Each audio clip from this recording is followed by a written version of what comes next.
मित्रांनो, प्रबोधनकार के.सी. ठाकरे द्वारा लिखित श्री संत गाडगे बाबा या पुस्तकाचे आपण वाचन करतो आहोत. मागील 8 भागांना आपण दिलेल्या प्रतिसादाबद्दल आपले धन्यवाद. आज सुरू करूया 9व्या भागाचे वाचन. आपणास जर माझा हा उपक्रम, माझी वाचन शैली आवडली असेल तर कृपया चॅनलला लाईक करा, सबस्क्राईब करा आणि शेअर करायला विसरू नका. चला तर मग सुरू करूया आजच्या 9व्या भागाचे वाचन. एक दिवस मूर्तिजापूरला कामाला गेलेला बळीरामजी घरी आला आणि टांगा न सोडताच एकदम मोठ्याने ओरडला, आत्या, डेबू दादाचा तपास लागला. तो साधू झालाय आणि माहूर भागात फिरताना त्याला आपल्या वट्टीने पाहिले आहे. चला, पत्ता लागला, आता शोध करून त्याला घरी परत आणायची खटपट तेवढी करायची.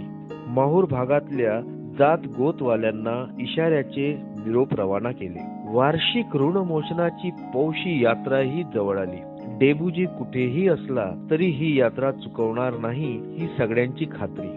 दापोरी पासून ऋणमोचन अवघ्या 3 मैलावर. पौष महिन्यातल्या दर रविवारी येथे यात्रा जमत असे. पूर्वी ते लहान असे. उगाच 10-12 खेळूतांचे खटारे यायचे. गाडगे बाबांच्या महात्म्याने मात्र गेली अनेक वर्षे त्या यात्रेला महोत्सवाचे रूप आलेले आहे. एखाद्या पौषात 5 रविवार आले का त्या शेवटच्या रविवारच्या देवदर्शनाचा महिमा मोठा. शंकराचा आवडता वार सोमवार, पण या ऋणमोचनाच्या मुग्दलेश्वर महादेवाची यात्रा मात्र रविवारची. हे काय त्रांगडे आहे समजत नाही. बहुतेक यात्रेकरू सर्व जमातीचे रविवारी यात्रेला आले का प्रत्येकाने पूर्णा नदीत बुचकळी मारायची आणि ओलेत्याने शंकराला बेलपत्री वाहायची असा रिवाज. या शंकराचे नाव मुग्दलेश्वर म्हणूनच डेबूजीच्या अल्पायू मुलाचे नाव त्याने मुग्दल असे ठेवले होते. पौष उजाडला आणि रविवारही आला. सखुबाई, बळीरामजी वगैरे मंडळी मोठ्या पहाटेलाच ऋणमोचनाला येऊन बसली. पण डेबूजी कुठेच आढळेना. पूर्णा उर्फ पयोण्या नदीचे पात्र ऋणमोचनाजवळ फार अरुंदनी खोल. काठच्या जमिनीचा चढाव 3 पुरुष उंचीचा. मोठा कठीण निसरड्या चिकण्या मातीचा. स्नान करून ओलेत्याने वर येणारी मंडळी हटकून पाय घसरून पडायची. दर सालची ही कटकट, पण यंदा नवल वर्तले. कोणी एक चिंध्याधारी जटाधारी माणूस पावडे टोपली घेऊन ओल्या मातीवर सुकी माती भराभर टाकीत सकाळपासून सारखा झगडतोय. लोकांच्या वर्दळीने चढावा काठ भिजला, कत पडलीच त्या सुक्या मातीची टोपली त्यावर. कोण बुवा यंदा हा महात्मा आला ऋणमोचनाला? निरखून पाहत होतो कोण? अहो, हा आपला डेबूजी वट्टी. जटा, दाढी, मिशाचे जंगल उमाप वाढलेले. अंगावर फाटक्या चिंध्या, घामाच्या धारा निथळतायत आणि आजूबाजूला किंचितही न पाहता टोपल्या भर भरून सुकी माती आणून टाकण्याच्या कामात एक ताण रंगलेला आहे. पिल्लू हरवलेल्या वाघिणीच्या उसाळीने सखूबाईने डेबू, माझा डेबू अशी किंचाळी मारून त्याच्याकडे झेप टाकली. कोणालाही नकळत घरदार सोडून देशोधडीला निघून जाण्याने संसाराचा मोहपाश तोडला जातोच असे थोडेच आहे. मोहपाशापासून लांब दूर असे तोवर ही भावना किंवा कल्पना ठीक असते. निर्जन अरण्यातल्या वस्तीत ब्रह्मचार्याची शेखी कोणीही मिरवावी, पण सौंदर्यवान तरुणीच्या मेळाव्यात खेडीमेळीने राहून ब्रह्मचर्य टिकवतील त्याचीच खरी शहामत आणि तोच अखेर कसोटीला उतरणार. देह मनाची मुंडी मुरगाळून काम क्रोधाची षड्रिपूंचे दमन करण्यात डेबूजीने 1 वर्ष वनवासात घालवले. पण या घडीला त्याच्या भोवती जन्मदाती आई, शेजेची बायको, लाडीवाळपणाने हात खांद्यावर खेळवलेल्या 2 गोंडस लहान मुली आणि गृहत्यागानंतर झालेला वंशाचा आधार असा तो छोटा पुत्र गोविंद, शिवाय गावोगावचे सारे जीवाभावाचे सर्व गडी यांचा लोखंडी साखळ दंडासारखा वेढा पडलेला. आई रडत ओरडत आहे. बायकोच्या डोळ्यातून आसवाचे पाट वाहत आहेत. मामी, मामे भाऊ, स्नेही, सोबती यांच्या विनवण्या चालू आहेत. डेबूजी निश्चळ वृत्तीने सगळ्यांकडे निर्विकार मुद्रेने पाहत आहे.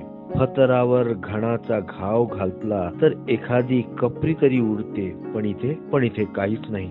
मी मेलो असतो तर तू काय केलं असतस? एवढेच आईला बोलून डेबूजी उठला. आता तो जाणार निघून असे पाहताच सखूबाईने हंबरडा फोडला. अगं, एवढी ओरडतेस कशाला?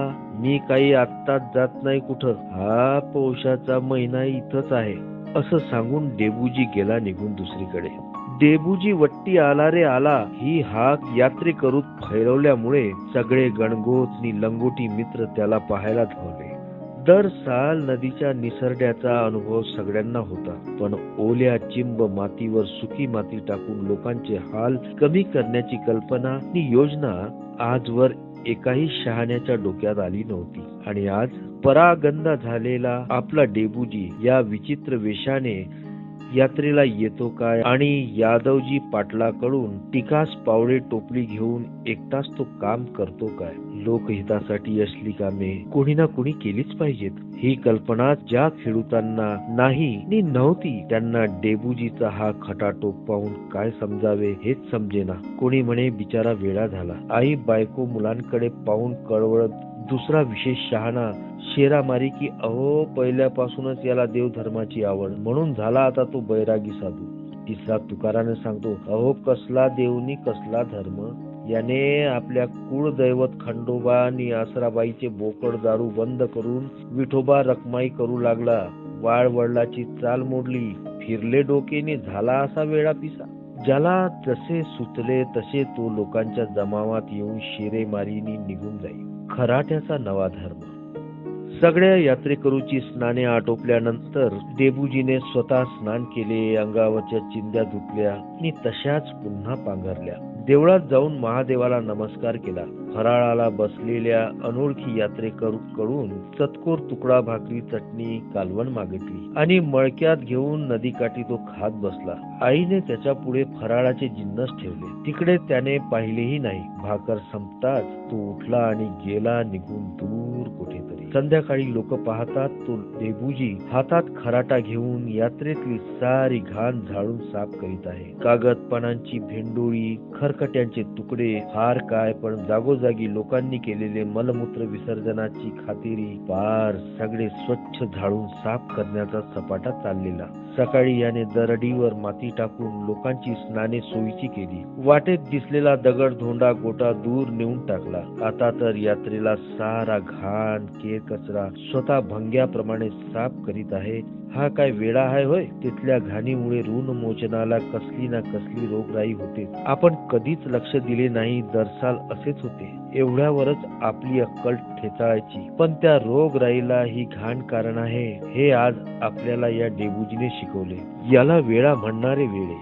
बरे याला साधू म्हणावे तर आजवरचे साधू असली कामे करताना कोणी पाहिलेच नव्हते. सारे लोक मंदिरातल्या दगडी शिवलिंगाच्या आरत्या धुपारत्यात गुंतलेले, तर हा यात्रेकरूंच्या सुख सोयीसाठी आणि आरोग्यासाठी बाहेरची घाण काढण्यात हाडे मोडून घाम गाळीत आहे. गाभाऱ्यातला तो दगडी देव श्रेष्ठ का देवळा बाहेरचा हा झाडूवाला श्रेष्ठ. विचारी होते ते हा विचार उघड बोलू लागले. डेबूजीकडे ते विशेष कौतुकाने नी आदराने पाहू लागले. अरे वेळा कसा हाच खरा महात्मा. सकाळपासनं तो तुमची सेवा करीत आहे. आता तर तुमची सारे घाण निपटून यात्रेचे ठिकाण स्वच्छ करीत आहे. ही लोकसेवा म्हणजेच खरी देवाची सेवा. उगा टाळ मृदंग कुटून भजनाचे टाहो फोडून काय होणार आहे असे बरेच लोक बोलू लागले. माणुसकीचा संदेश. सगळी घाण निपटल्यावर डेबूजी सखूबाई बसली होती तिथे आपण होऊन आला. नमस्कार केला सगळ्या लहान थोरांना आणि मुकाट्याने बसला. सखूबाईने अंगावरून हात फिरवला. ती सारखी रडत होती. सभोवार जमलेल्या सगळ्यांनी घरी परत येण्याविषयी आग्रह केला. डेबूजी बोलला, मी तुझ्या संग आलो अन सकाळ परवा मेलो तर तू काय करशील. आबा आजी मामा मेले त्या वक्ती तू काय केलं आणि कोण काय करणार. आपल्या पुरतं सर्वेच पाहतात पण ठरलं होय आयुष्य अडल्या नडल्या गरजी लोकांची सेवा करायले खरसलं तर खरी देवसेवा आहे. देवळाईतल्या दगड गोट्याच्या देवाचे हातपाय दाबून काही होत नाही. भोवताली पसरलेली ही माणसाची दुनिया हेच खरे देवाचं रूप आहे. त्या हजारो लाखो देवाची सेवा करता येईल त्या मार्गानं सेवा करणं देवाच्या घरी रुजू होईल. वासाचे फूल बेल आणून देवाच्या गोट्याच्या मूर्तीवर वाहिल्यापेक्षा भोवतालच्या चालत्या बोलत्या लोकांच्या सेवेत आयुष्य खरसलं, भुकेल्या हुया लोकांच्या तोंडात भाकरीचा घास घातला तरच जन्माचं सार्थिक होईल. त्या फुलपत्रापेक्षा माझा खराटा इग्नर्ड मुद्द्याच आहे. आज काही तुम्हाला ते समजणार नाही. यात्रा संपली. डेबूजी पसार. कोठे सटकला त्याचा थांग ना पत्ता. पुन्हा पायपिटीने वनवास. दररोज 15 ते 25 मैलाची दौड सारखी चालू. रात्र नाही, दिवस नाही, ऊन थंडी पाऊस नाही, तुफाने वादळे झंझावत नाही. त्याचे पाय सारखे चालतच राहायचे. जाता जाता शेतातली कणसे, कांदे, मिरच्या, शेंगा, गाजरे काय मिळेल ते खायचे आणि विसाव्यासाठी मनाला येईल तिथे अंग टाकायचे. कोणत्याही गावात एक दिवस किंवा एक रात्र यापेक्षा अधिक काळ राहायचे नाही. भूक लागली की हव्या त्या दारी जायचे आणि मायबाप चटणी भाकर द्या ही आरोळी मारायची. कोणी द्यायचे, कोणी हुसकावायचे. शिळी पाकी कशी का असेना भाकर चटणी कालवण मडक्याच्या टवकाळात घ्यायचे आणि दूर नदीकाठी अथवा गावाबाहेर विहिरीजवळ बसून ती खाल्ली का झाली स्वारी पसार दुसरीकडे. कित्येक वेळा पोलीस पाटील डेबूजीला चौकीत बंदीवानही करायचे. काही ठिकाणी तर चोर समजून पोलिसांनी त्याला उपाशी ठेवावे. कबुलीसाठी रात्री खूप मार द्यावा. याचे काही नाही. मार खात असतानाही हा हसायचा.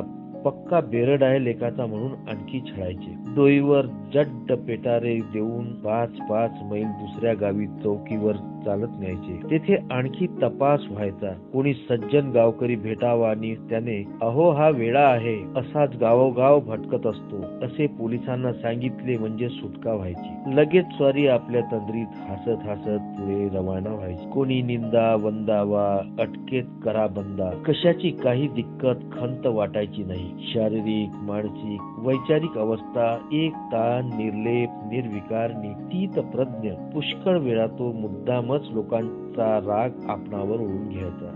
षडरिपूचे दमन किती झाले आहे याची क्षणोक्षणी पदोपदी तो कसोटी लावून पाहायचा. लिहा बोलायला शब्द फार सोपे आहेत. वाचायलाही काही कठीण जात नाही. पण तसल्या एखाद्या प्रसंगाची नुसती कल्पना करून पहा म्हणजे डेबूजीच्या साधकावस्थेतील तपश्चर्येची कदर किती भयंकर होती याची थोडी कल्पना झाली तर होईल. तर मित्रांनो, आजचे वाचन आपण इथेच थांबवूया. भेटूया पुढील भागात. पण त्याआधी आपणास जर माझा व्हिडिओ, माझी वाचन शैली आवडली असेल तर कृपया चॅनलला लाईक करा, सबस्क्राईब करा आणि शेअर करायला विसरू नका. धन्यवाद.